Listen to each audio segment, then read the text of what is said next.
Do you want to improve at a quicker pace? Check out the GitGud Course. Instead of just understanding concepts, you'll learn how to implement them directly into your driving. What makes it effective is the approach and practical drills. Together, we're gonna focus on breaking down those complex concepts into small digestible bits that are simple to understand. Everything from the course was tested and refined during the years in coaching sessions, so what I ended up with was the ones that I saw were the most effective. Let's elevate your racing skills together.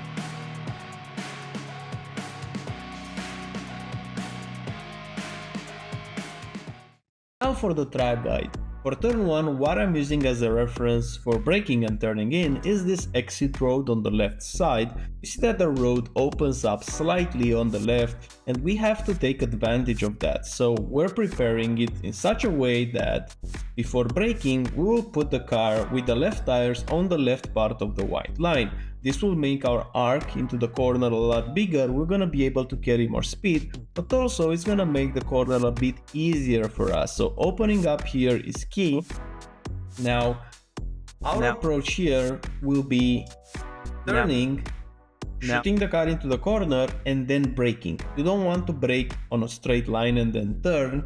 This will kill the momentum and you already gonna scrap some speed and the front tires won't work the same. Instead, what you want is turn, then you're gonna apply the brakes. You don't want to brake very hard.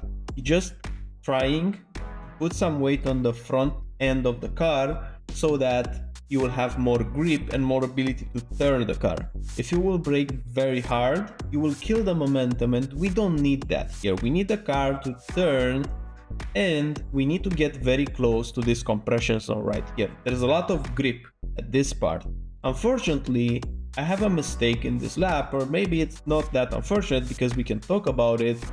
A common mistake is apexing at the beginning of this curve, which is something that I do in this lap. And an early apex is gonna give you a wide exit like that. So even though I gain in the initial part, I will lose now while going uphill. So what you want to do instead, you just want to hit that curve a bit later.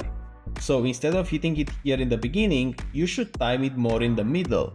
In that way, you will be able to gain on the exit because you won't go that wide. What's important though, is the moment that you're gonna get close to the curb, you should be back 100% throttle very quickly. It's like 0-100 in one frame. You don't want to lose much time modulating because you really want to shoot the car out of this corner. You have a lot of grip here on this camber. So go 0-100, and now for the next corner it's a bit difficult because even the positioning for the next corner is hard to see. What I'm using here as a reference for turning in is this kink in the white line on the left side. As you can see, the white line goes straight, but at some point it starts to turn a bit to the left, and whenever I see this turning point or this kink in the white line, that's where I'm applying more and more steering angles, so on entry I will be aligned with this curve. Now what's critical here is to use all the curve. You can use more than you think. You can even use a bit of the grass right here.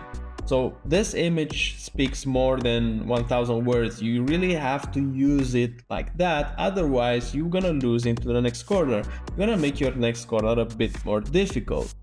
And while going into the next corner, it's important to downshift third gear. You will have a lot more traction. While braking, you can brake harder than you think. And another mistake in my lap was not using all this curb. So you can use the curb on the inside in the same way that you use the curb on the outside, meaning having the tire almost cutting this dirt part on the inside of the curb. So you can cut a lot more than that. And if you're gonna cut a lot more, instead of a car arriving more closely to the cones in front of you, it will arrive more closely to the curb, so the car will travel a shorter distance, and because of that you're gonna gain half a tenth. So you see now my car arrives near the cones. With a good cutting in the previous corner, it will arrive around here. It's gonna be a very significant time gain if you're gonna be able to do it consistently each lap. Now when arriving here, and even before that, you have to push 0-100 throttle again very quickly. So in those almost all the corners, in all the corners of this track, you don't have time to modulate on power. You either go 0-100 or you're gonna lose time. So here on the exit, even before touching the curb, like right now, I'm going 0-100 real quick. You can use this curb to hook up the left side of the car. The car will lean onto this curb. If it leans too much, it's gonna be an off track, but if you get it right, then you will be able to control the speed. This next section is all about minimizing your steering angle. So you want to scrub less and less speed with the front end of the car. If you're gonna turn even 5 degrees more, you will lose like 0.02, 0.03, and consistently it will add up to tenths. So you don't want to do that. Find the least amount of steering angle into this section. And while going into the next corner, again, very important to use all this curb while braking. The more you use, the easier it's gonna be. Downshift to third gear while going into this corner because you want to have a good exit. You see right now you're going uphill a bit and then downhill. For the uphill part, you need more torque out of the engine, and if you're gonna stay in fourth gear, you will lose a lot of time on the exit. You can lose like 2 tenths. Even though you gain in the corner, you lose 2 tenths on the exit and it's not worth it. So stay in third gear, get closer to the curb, and the moment that you get close, 0-100 again. You don't have to modulate it, 0-100 almost like a switch, using all this curb on the exit. And now while going into the next corner, it's a camber corner like turn 1, so there's a lot of grip on the inside. I'm braking, I'm looking at the second line, and close to the second line right here on the tarmac, I'm applying the brakes. You can brake quite hard, even harder than what I brake, and you can brake at the second line itself. I like to brake just a bit earlier so you have a bit of margin of error, but while approaching this part, it's again 0-100 instantly, but near the curb here at the compression zone. Now for the corner that leads to a big straight, this is one of the most important corners of the track. So you have to use a good reference for braking. My reference for braking is the moment that I have my steering wheel straight. I just wait like blink of an eye more after I straighten up my wheel, and then I brake.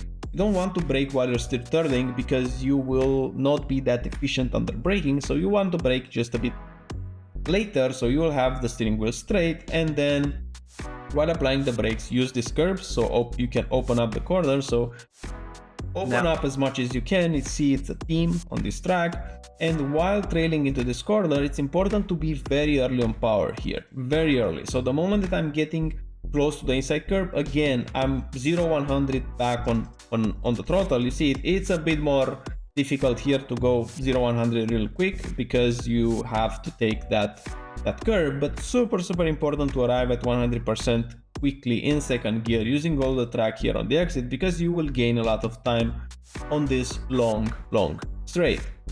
And now going into the last corner of the track, my reference for braking is the first line around here. Slightly past it, I'm applying the brakes, and you want to brake very hard in this corner. This is the heaviest braking corner of the track, and braking to 100% because it's a downhill braking zone. You're not so efficient under braking, so you really want to brake hard, and you want to downshift to second gear. You want to cut even more than what I did here, and it's important to go to second gear because right now you're going into an uphill zone, and you will have less torque if you're gonna stay in third gear. So even though second gear is gonna give you a bit of oversteer, on the exit is gonna be better. So you will find the car a bit unstable while taking this corner, but you have to minimize the steering angle that you're gonna use, because if you're gonna steer too much and you're also gonna downshift and you're shift the balance that aggressively, the car will spin. So be mindful with the steering angle, not with the downshifts. You have to go to second gear